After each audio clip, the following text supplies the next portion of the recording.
Bonjour à tous et merci de nous regarder. Bienvenue à l'émission Place des entrepreneurs, l'émission de l'UPE 13. Merci à la région Sud et à Kedge Business School pour leur soutien. Je suis Marie Bagnoli, vice-présidente de l'UPE 13. J'ai le plaisir aujourd'hui d'accueillir 4 entrepreneurs engagés et dynamiques. Bonjour à tous. Bonjour. Bonjour. Alors Pascal, dites-nous, vous voulez vous présenter? Oui, alors j'ai 2 casquettes aujourd'hui. Je suis là en tant que DRH du groupe Inextinso, donc qui représente 300 salariés sur la Méditerranée, qui va de Perpignan à Marseille. Et je représente aussi les clients qui souffrent actuellement, donc toujours au niveau paye et au niveau ressources humaines. Et je fais partie aussi du fil RH, donc UP13. D'accord. Bonjour Fabrice. Bonjour. Moi, je suis fondateur d'une application mobile qui s'appelle I Want It, qui a vocation à supprimer les cadeaux inutiles et faire ses listes d'envies. Et c'est en gros une application où tu mets toutes tes envies et tes proches vont te faire un cadeau en étant sûr de te faire plaisir. On a créé ça en 2014. Aujourd'hui, on lance une branche B2B. On est accompagné par Cdiscount dans un laboratoire et on est sorti la semaine dernière sur leur site. Donc voilà, c'est un grand moment pour nous. Bonjour Cyril. Donc Cyril Vrin, je suis concessionnaire BMW, Mini et moto sur Marseille et sur Aix-en-Provence pour la partie moto. Et j'ai aussi un magasin d'habillement haut de gamme moto dans les docks, ainsi qu'un restaurant toujours dans les docks. Voilà. Bonjour Pierre-François. Bonjour, donc Pierre-François Duat, je suis le directeur du cinéma de la Joliette, c'est le cinéma qui a ouvert au niveau juste derrière les docks en face du silo il y a un peu plus de 2 ans maintenant et qui va réouvrir très prochainement, donc ravi d'être là. Merci à tous d'être là ce matin pour partager ce moment dynamique avec nous. Fabrice, le premier confinement, quand on est dans le digital, il arrive début mars. Qu'est-ce qui se passe? Comment on s'organise? Est-ce que c'est une opportunité incroyable pour vous ou moins? Est-ce qu'on se transforme? On sait que les entrepreneurs sont résistants, ils ont un ADN de combat. Ouais. Comment ça se passe chez I Want It? Alors nous, ça a été un peu compliqué parce on venait de rentrer il y a 6 mois dans un laboratoire avec Cdiscount et on devait sortir en gros fin mars un produit avec Cdiscount. On devait remplacer la wishlist de Cdiscount et amener une brique sociale. Donc c'était assez lourd, c'est une marque blanche et on devait s'implanter sur le site. Et on a pris en gros 8 mois de retard exactement, on est sorti en novembre. Et derrière, dans une start-up comme ça, en gros, on crame à peu près 15 000 € par mois avec les équipes techniques. Et comme tu as 8 mois de retard, tout de suite, c'est assez complexe. Et tu ne peux pas partir en levée de fonds. J'étais bloqué dans le Luberon avec mes 3 enfants. Donc c'était assez complexe, en tout cas, sur la partie financière. Au point que comme tu travailles avec un grand groupe comme ça, tu ne sais pas si ça va aller au bout. Tu as tes financiers, on était en train de faire une levée de fonds. Enfin, c'est assez compliqué. Mais finalement, on s'en est sorti et on a amené le projet à bien et tout va bien. Donc, il sort avec du retard, mais ouais. Finalement, il sort. Et les employés, vous êtes beaucoup de salariés? Alors non, pour l'instant, tout est en externe. D'accord. Parce qu'effectivement, c'est très compliqué. Le digital, aujourd'hui, on est un peu en pénurie de développeurs. Et en gros, c'est ça, hein, on a un cashback 15 000 € par mois et moi, je ne peux pas me permettre. Il faut que je sois assez agile pour l'instant. Donc aujourd'hui, j'ai une équipe en Tunisie. Et j'ai des développeurs à Marseille, mais qui sont là partiellement. En fait, on a un investisseur qui a 30 développeurs en Tunisie et 3 à Marseille, 3 à Paris, qui me donne un peu comme ça, un coup de main. Mais aujourd'hui, sur la partie B2B, pour aller plus loin, là, on recrute 3 personnes en interne, parce que quand tu commences à travailler avec des grands groupes, et Cdiscount, c'est le premier, et après, quand on va dupliquer avec Sephora, Decathlon, etc., il faut absolument qu'on internalise la tech. Absolument. Donc on a beau sortir de la V2 du confinement, finalement on embauche quand même, voilà, ouais. On se développe. Hein. Exactement. Moi je suis là pour embaucher. Oui, ça reste une opportunité pour nous parce qu'on se rend compte qu'effectivement tout le monde nous dit alors dans le digital, etc. Si tu tiens, oui c'est une très belle opportunité, mais comme toutes les startups, on crame beaucoup, on fait très peu de chiffre d'affaires. Et donc voilà, donc il faut tenir. Alors heureusement, on est vachement aidé, on est dans tous les accélérateurs de start-up, on est aidé par la région, on a une banque au capital, donc il y a pas mal de monde qui nous aide.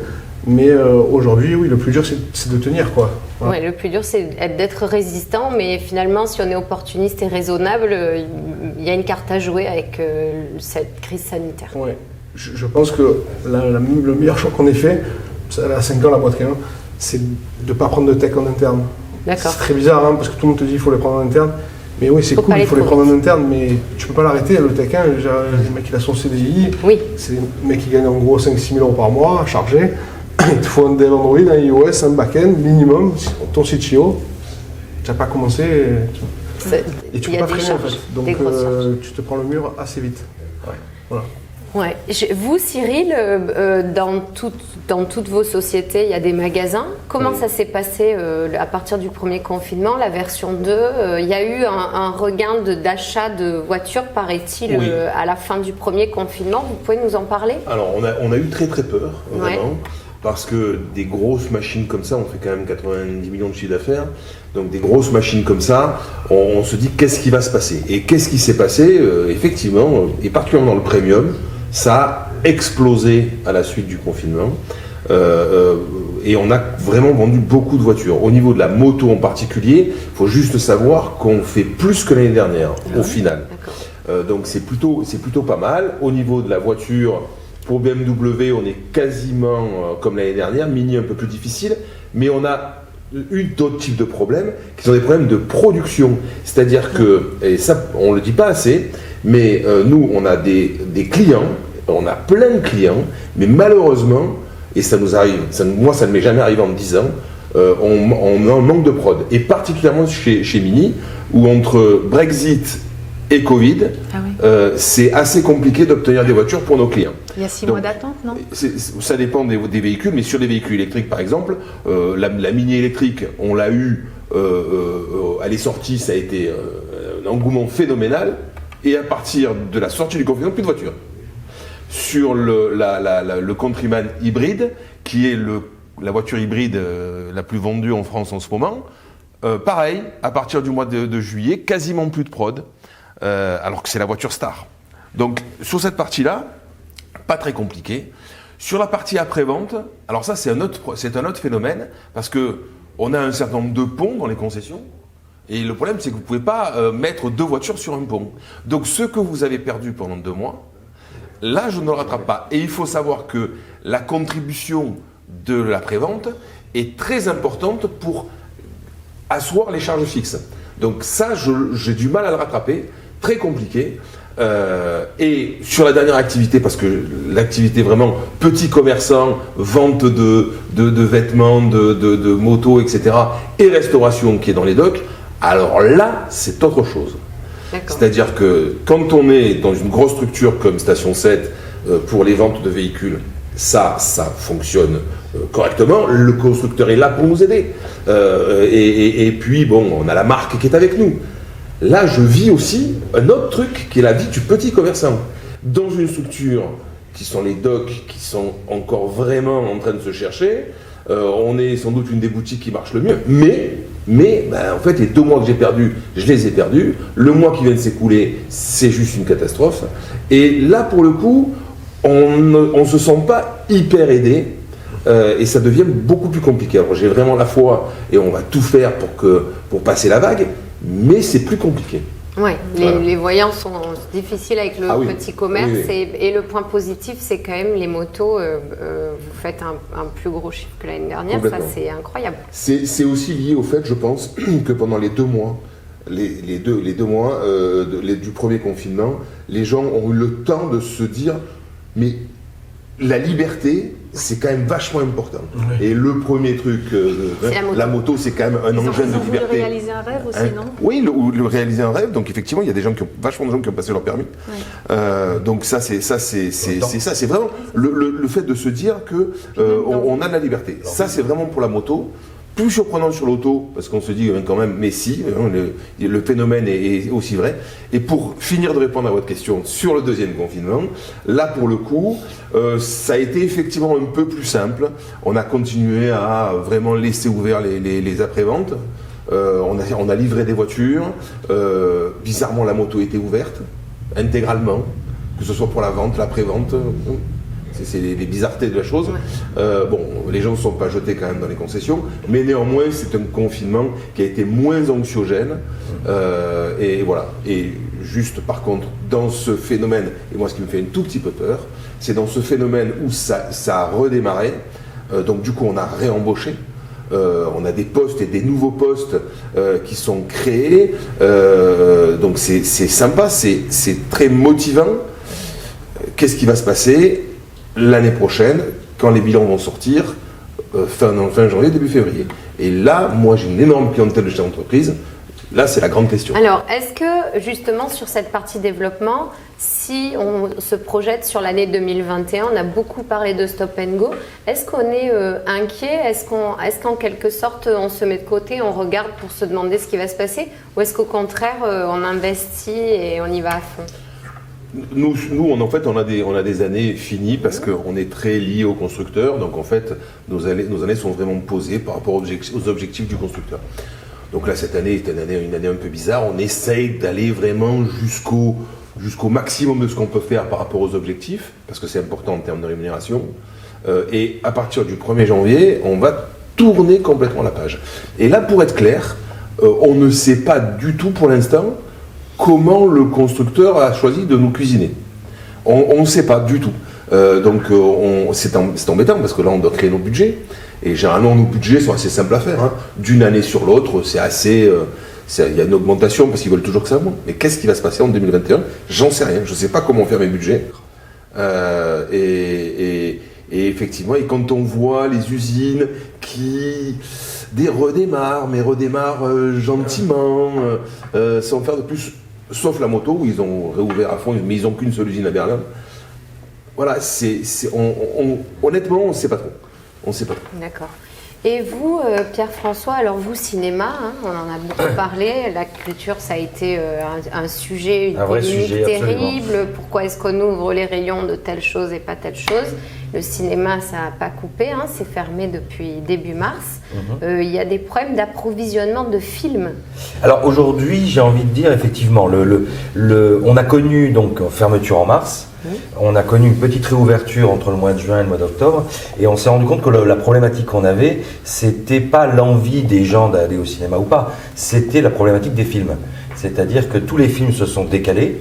Je ne vais pas jeter la pierre aux distributeurs et autres producteurs. Hein. Je veux dire, ils investissent des centaines de millions d'euros dans certains films et ils ne veulent pas le sortir parce qu'il y a un problème et ils attendent un retour. Donc, je ne rejette pas la pierre, mais nous, ça nous pose un vrai problème, effectivement. C'est-à-dire que ça devient notre line-up et notre programmation qui devient un peu plus pauvre. Et du coup, c'est ça qui peut vraiment nous poser un problème en cas de réouverture. On a eu un petit peu peur sur le premier confinement, puisqu'on a eu un signal qui était un peu pas génial pour le cinéma, avec la sortie de l'annulation de Mulan sur les grands écrans et sortie de Disney pour Mulan uniquement sur sa plateforme Disney+. On l'a surveillé de près parce que c'était pour nous la première fois qu'une grande major faisait ce genre de choses. Et du coup, ça a plus ou moins bien marché, donc ça n'a pas fait de petit. Donc on touche du bois pour que ça ne continue pas dans ce sens-là, mais ça a été vraiment la première fois qu'un film destiné 100% au cinéma ne sortait pas au cinéma, mais sortait sur les plateformes. Mais directement, sans passer par la case cinéma. Ça vous a rendu inquiet, forcément. Donc ça nous a rendu inquiet. Alors, il y a des raisons pour ça. C'est-à-dire que Mulan, Disney, c'est mondial, évidemment. Mulan, du fait même de la typologie du film, s'adressait beaucoup au public chinois. Et du coup, il y a eu une réelle inquiétude autour de ce film. James Bond, ça n'arrivera pas sur James Bond, par exemple. Mais c'est vrai qu'il se décale, tous les films se décalent, donc la problématique pour nous, elle est là, sur la programmation plutôt. Oui, et donc là, on parle d'une réouverture mi-décembre. Réouverture le 16 décembre, absolument. Dans quel état d'esprit on est? On réouvre donc dans 15 jours. Oui. Et on est positif. Vous êtes positif? Moi, je suis ultra positif, pressé de réouvrir. Ouais. On a fermé en octobre avec une belle programmation que l'on va reprendre, donc ça c'est chouette. Des films qui ont eu soit une semaine, soit une journée de vie. On ressort, Adieu les cons, le Dupontel va ressortir, ADN, Maïwen va ressortir. C'est des films qui sont sortis et qui ne sont pas restés assez longtemps, c'est ça? Qui n'ont pas réellement. Ils marchaient bien. Je veux dire, on a tous vécu la crise. Ouais. Est-ce qu'on serait allé au cinéma? Vous seriez allé au cinéma? Oui. Le premier, non, parce que comme les enfants n'allaient pas à l'école, c'était compliqué d'aller au cinéma. Mais le deuxième, oui, j'y serais allé, ouais. volontiers même. Au Oui, contraire. finalement, on a beaucoup parlé de ça comme des entrepreneurs qui se sont confinés tout seuls, qui ont annulé leurs réunions, leurs congrès, mais les habitants de la ville auraient bougé, quoi. Hein. Ah oui, oui, ça je En tout pense. cas, au second, oui. Moi, je trouve qu'il y a eu beaucoup moins d'angoisse au second qu'au premier. Au premier, moi, je trouve Même, qu'on était même très au-delà de angoissé. ça, je ne sais pas comment c'est chez vous, mais en tout cas, ce qu'il y a de certain, c'est que moi, j'ai eu du mal à faire télétravailler certaines personnes. Donc ça rejoint ce que tu dis. suis d'accord. C'est-à-dire qu'en fait, les gens ne voulaient pas Ne voulez télétravailler. plus. Alors voilà. Et ça rejoint ça, le C'est fait de dire exactement bon, là, c'est bon, ok, les gestes barrières, maintenant, on a tous compris. Je pense c'est bon, on est vraiment bien dans le mood. Je pense les gens respectent. Moi, même dans les ateliers, les mecs sont avec le masque, ce qui est quand même Oui. très compliqué. Mais pour les faire télétravailler, C'est ça. c'était très Alors, compliqué. Et les collaborateurs et les clients. Oui, exactement. C'est assez impressionnant. Alors on va y venir à ça. Pascal, vous pouvez nous en parler parce que Inextenso, c'est un gros groupe. Vous êtes combien? On doit être dans les 5000 personnes au niveau français. Alors, vous pouvez nous parler du télétravail. Cyril le soulevait et c'est vraiment le baromètre, la température de ce deuxième confinement. Les salariés ne veulent plus être en télétravail. Je suis tout à fait d'accord. Autant, je veux dire, au premier confinement, il y a eu cette peur, cette angoisse, et donc il a été facile, entre guillemets, de mettre les personnes en télétravail, même s'il fallait faire suivre la technique au niveau informatique, etc. Au niveau, par exemple, régional, on a mis 300 salariés en télétravail en 48 heures. On a créé du WhatsApp, on a créé des chaînes, on a essayé de s'appeler, etc. On a mis de l'humain dans le digital. Exactement, mais on s'est rendu compte à la fin du premier confinement que ça ne suffisait pas. Ce qui fait que lorsque le deuxième confinement est arrivé, moi j'ai eu beaucoup de salariés angoissés, paniqués, qui me disaient non, moi je veux pas faire du 100% télétravail, je veux bien venir, je veux venir. Donc on a été obligé de faire une règle en disant ok, tu peux venir, mais si tu me dis bien que c'est sur la base du volontariat. Et on a été obligé de les mettre en télétravail au moins 3 jours par semaine. Mais on s'est rendu compte que chez tous les clients, c'était la même chose. J'ai beaucoup discuté avec les médecins du travail qui nous indiquaient qu'ils avaient le même souci, qu'il y avait beaucoup de burn-out, qu'il y avait beaucoup de gens qui avaient changé de métier entre le premier confinement et le deuxième confinement parce qu'ils s'étaient posés, ils s'étaient dit non, ça me plaît pas, ou j'ai envie de changer. Et inversement, il y avait beaucoup de personnes qui se disaient bon ben moi ça me plaît d'être C'est sûr que tu fais un point sur ta vie. Au premier confinement, oui, euh, c'est tu- ça, voilà. c'est exactement Tu fais un ça. point sur ta voiture, sur Je ce que tu dirais aimes, ce que tu aimes que pas, même ce que entre tu veux 10 faire. et 15%. Ah oui. Voilà. Comment je vis ma vie, Oui. comment je peux me libérer du temps, je oui. change les horaires. Ben, 10 ou 15%, je pense, de salariés vont changer de métier après le premier confinement. Et après, attention au deuxième, parce que je vois beaucoup de personnes en stress en tant que salarié. Et moi, j'alerte beaucoup par rapport à un burn-out, parce que les gens ne sont pas bien. Alors ce deuxième confinement, il est beaucoup moins lisible que le premier pour tout le monde. Hein. Oui. Je pense que les gens, enfin, en tout cas en ce qui me concerne, ont vraiment une inquiétude diffuse sur ce qui va se passer demain et après-demain. Oui. Alors que dans le premier, moi ce que j'ai senti, c'était vraiment un stress et une angoisse instantanée C'est ça. de ce qui va se passer demain matin. Oui. Mais effectivement, on le ressent. Et par contre, effectivement, c'est assez diffus. Oui. C'est diffus, C'est plus latent. mais ça existe. Hein. Ouais. Mais c'est diffus. Et contrairement, donc le premier nous est tombé dessus, ça a subjugué tout le monde. On ne s'attendait pas à tomber dans un deuxième et on a vécu le deuxième. Et la grosse différence, je trouve, c'est qu'on n'a pas encore repris pour ma part. Et nos collaborateurs qui sont revenus, soit prendre des affaires ou quoi, parlent déjà du troisième. Oui, Oui, c'est vrai. Oui, c'est alors vrai. c'est un sujet Ça, parce c'est que incroyable. à la suite du premier, bon nombre de gens ont dit on ne sera jamais confiné une deuxième fois. Tout à fait. Finalement, on l'a été, donc on a eu une V2 du confinement. Si on a une version 3, qu'est-ce qu'on fait? Comment on s'organise? Est-ce qu'on retransforme le cinéma? Comment ça se passe avec les amateurs de toile? De toute façon, nous, on est sur une activité où on ne peut pas ouvrir à moitié. On ne peut pas faire de télétravail, on ne Ouais. peut pas faire un certain nombre de... Nous, l'activité est relativement basique, sans que ce soit péjoratif, mais elle est relativement basique. C'est-à-dire que soit je peux ouvrir et mes collaborateurs sont là, soit je ne peux pas ouvrir et mes collaborateurs ne sont pas là. Aujourd'hui, moi, ce qui va me pénaliser le plus aujourd'hui, en réalité, c'est pas est-ce que j'ai le droit d'ouvrir ou pas, c'est ce fameux couvre-feu. C'est-à-dire que j'ai pas ma dernière séance qui représente quasiment 40%. Une séance qui Mais fait 40% il n'y avait pas de mon une chiffre d'affaires. dérogation si on montrait le ticket de En fait, cinéma? le premier couvre-feu, quand on était ouvert entre les deux confinements, on devait se débrouiller pour faire terminer les films de manière à avoir la garantie que chaque client puisse rentrer chez lui avant 21h. Aujourd'hui, on peut faire commencer un C'est film infaisable. 19h30. Oui, c'est pas possible. Et si on fermait à 20h15, D'accord. en fin de dernière séance, 20h15. Là, on va pouvoir faire une séance qui va commencer un peu plus tard en prenant le risque qu'elle se termine vers 20h45. En se disant qu'il y a un battement sur présentation du ticket de cinéma d'un petit quart d'heure, 20 minutes pour pouvoir rentrer chez soi. Moi, Oui, ça, je c'est n'avais possible. pas compris ça comme ça. Donc, Alors nous, on aurait bien aimé qu'on puisse faire une séance à 20h45. voilà, c'est Oui. ça. Mais non. Je m'étais dit que ce serait peut-être un effet d'aubaine pour les cinémas. Malheureusement, non, on n'a pas le droit. Oui, de pouvoir on a une sortir tolérance finalement. de pouvoir sortir un peu plus tard sur D'accord. présentation du ticket. Mais effectivement, s'il devait y avoir un troisième, de toute manière, il y aura un avant et un après. Premier confinement, deuxième confinement. Nous, on a les plateformes qui sont là.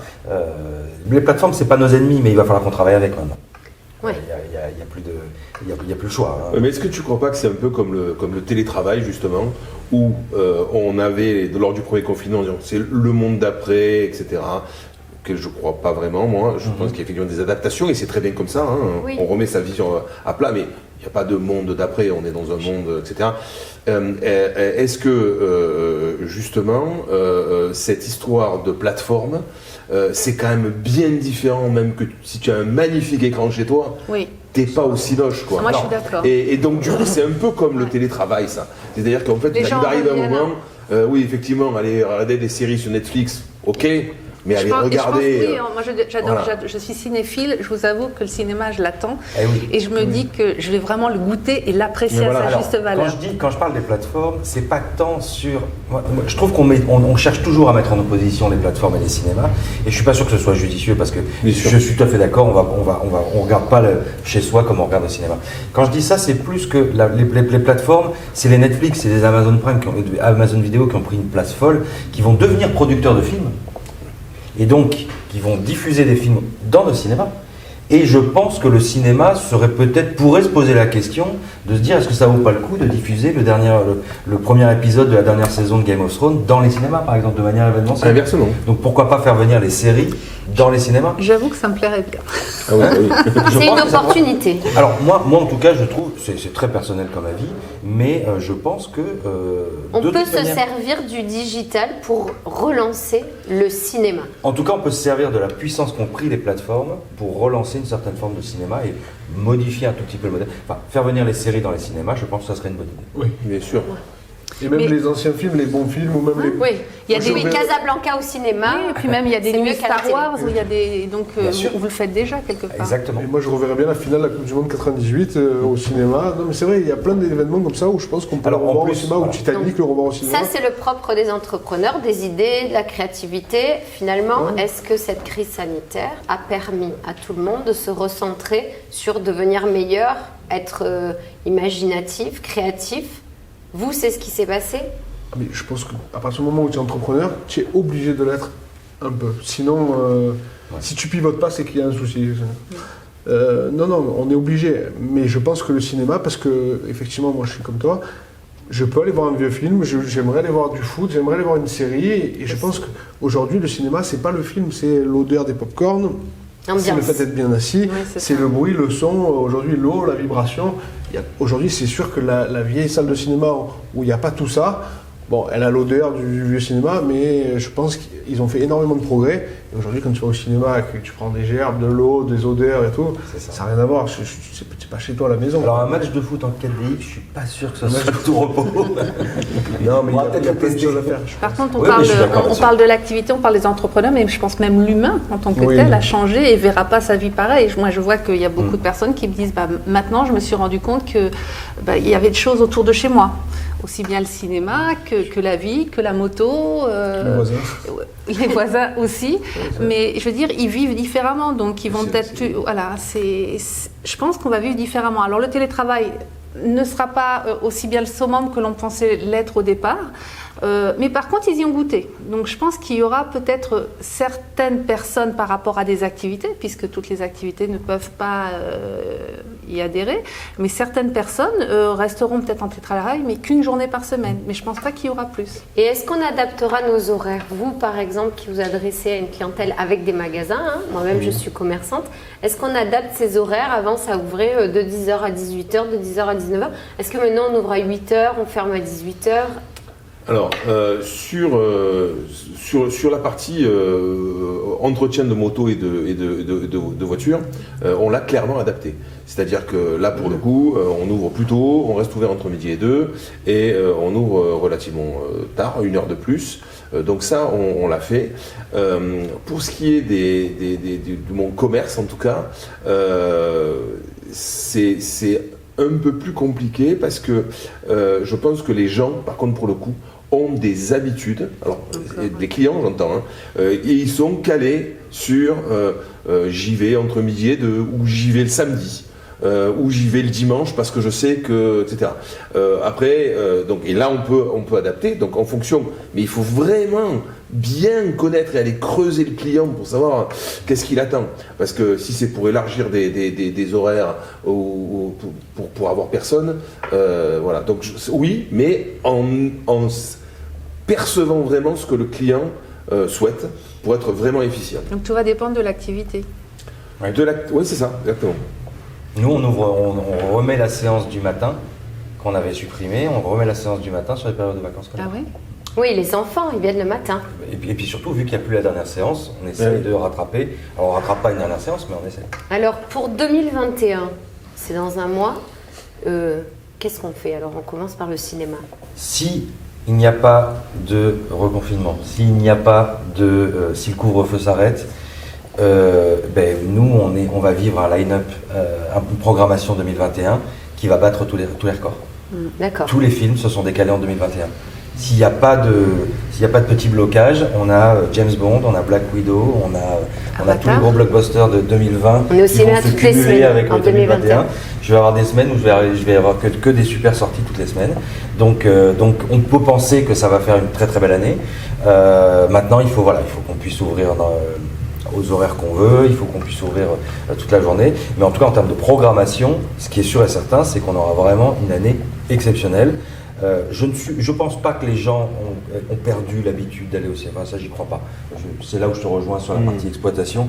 Je pense que voilà, ça va. Oui, ils attendent que ça réouvre. Ils attendent que ça réouvre et on retrouvera le chemin. Et on aura cinéma. vraiment une très belle programmation. Ça ne rattrapera évidemment jamais 2020. Oui, On ne va normal. pas rattraper 2020, mais ça fera une belle année. Normalement, ça devrait faire une belle année, donc moi je suis optimiste. Bon, donc 2021, les motos Pas que les motos, du l'électrique. Voilà, exactement. C'est-à-dire qu'on est vraiment sur une année exceptionnelle avec des best-sellers comme le X3 qui est un SUV assez compact qui va être en full électrique à partir du mois de mars et d'autres voitures. Donc on a sur le papier un super programme. Des super sorties, que ce soit en auto ou que ce soit en moto. Là où je suis plus inquiet, c'est pour le Royal Racer dans les docks et son restaurant. Parce que là, il va falloir qu'on trouve des solutions avec les docks, mais je dis les docks parce que je suis au dock, mais avec les docks pour pouvoir justement continuer à avancer et surtout avec un gros point d'interrogation sur les restos. Parce que ça, c'est quand même très particulier. Et puis voilà. Et puis surtout, après, le point d'interrogation sur la sortie des bilans, fin janvier, début février, où là, est-ce que les entrepreneurs vont vouloir continuer, même si j'ai une belle gamme en auto et en moto, à venir m'acheter des voitures. Et ça, c'est une vraie point d'interrogation. Combien sur 100 voitures achetées, combien elles sont achetées à crédit par les entrepreneurs? 90%. Oh, c'est quand même. On entend par entrepreneur, c'est assez large. Hein. Oui. Un chirurgien, c'est un entrepreneur. Oui, bien sûr. bien sûr. Donc un professionnel. Mais c'est 90%. Ouais. Le particulier aujourd'hui, c'est quasiment rien. Donc voilà. Ouais. Donc à Marseille, on a beaucoup de professions libérales, donc c'est plutôt pas mal. Mais bon, il y a toute cette masse d'entrepreneurs et j'espère que tout va bien se passer. J'espère que les demandes qui sont faites sur le report du remboursement du PGE, ce genre de choses vont aboutir. C'est extrêmement important. Et on verra effectivement. Moi, 2021, pour répondre à la question, mon point d'interrogation, c'est fin janvier, début février, la sortie des bilans. Et après, on verra comment se passera l'année. Voilà. Fabrice, vous, 2021? Ouais, 2020, nous, c'est a priori une super année parce qu'on devrait embaucher au moins 3 personnes et en gros plugger la solution qu'on a faite avec Cdiscount sur quelques e-commerçants. J'aimerais qu'on le plug sur 5 e-commerçants Et on va amener une brique d'intelligence artificielle. Le principe, c'est qu'aujourd'hui, fin 2021, on devrait rentrer 3 millions d'ajouts de produits. Et ça rentre chez nous. Et en fait, il faut rendre la partie hyper intelligente. En gros, quand j'ajoute un verre et ça, on devrait me proposer ça. D'accord, Voilà. formidable. Donc il faut amener vraiment de l'intelligence au produit. Donc c'est une super année pour nous. Voilà, et on est plutôt très positif. Je pense qu'en tout cas, nous on est sur une autoroute après. Pour le développement. Ouais, exactement. Vous, Pascal, 2021, les bilans, c'est pour vous. Oui, c'est vrai. Alors moi, je suis plutôt côté social, pas comptable, mais c'est vrai que j'espère vraiment qu'il n'y aura pas de troisième confinement parce que déjà les aides par rapport à tous nos entrepreneurs vont baisser, donc on croise les doigts pour qu'il n'y ait rien. On croise les doigts aussi pour qu'ils tiennent jusqu'à 2021 parce que je pense aussi qu'il y aura beaucoup d'opportunités. Par contre, j'ai un bémol, j'ai peur que nos salariés soient fatigués et D'accord. qu'on ait un peu de casse. D'accord. Un peu de casse du point de vue des salariés. Et puis, ce qu'on veut, c'est de la méthode pour le remboursement du PGE. Oui. Ouais. Il y a un point qui est hyper important, j'ai lu ce matin dans les Échos. On a passé 3 000 milliards d'argent. Les foyers, aujourd'hui, ils investissent plus, ils laissent tout sur des comptes. Oui, Les livrets A. Il n'y a ils jamais ont eu augmenté. autant d'épargne sur les livrets A. 3 tout à 200 fait. milliards. Ça veut dire qu'à un moment donné, Ça va veut dire que les Ils gens vont sont- le dépenser. Oui, Oui. c'est-à-dire que les gens sont perdus, qu'ils ne savent pas où mettre leur argent. Pour l'instant. Aujourd'hui, tu Oui. fais un prêt à la banque pour l'immobilier, tous les prêts sont refusés, et en même temps, l'argent reste en banque et les entrepreneurs ne profitent pas. Aujourd'hui, le modèle américain, bon, il y a des problèmes sur le modèle américain, mais aujourd'hui, je pense qu'il faut dire en français, n'hésitez pas à investir sur des jeunes, même s'ils se ratent, c'est pas grave, il faut trouver des systèmes pour qu'ils défiscalisent. Aujourd'hui, comme tu dis, je suis entrepreneur, on dirait que tu as la peste, quoi. Tu vois. Ouais. Aujourd'hui, encore je que j'ai pense- l'impression que vous êtes entendu plus qu'avant. Oui, mais je pense qu'il faut aller plus loin que ça. Et il faut surtout dire, si tu t'es cassé la gueule, c'est pas grave. Tu vas remonter, tu vas repartir et tu vas refaire et tu vas peut-être te recasser la gueule et une troisième fois et ça marchera. Il faut du soutien, de la Oui. positivité. Il faut être engagé le plus Je possible. pense, ouais.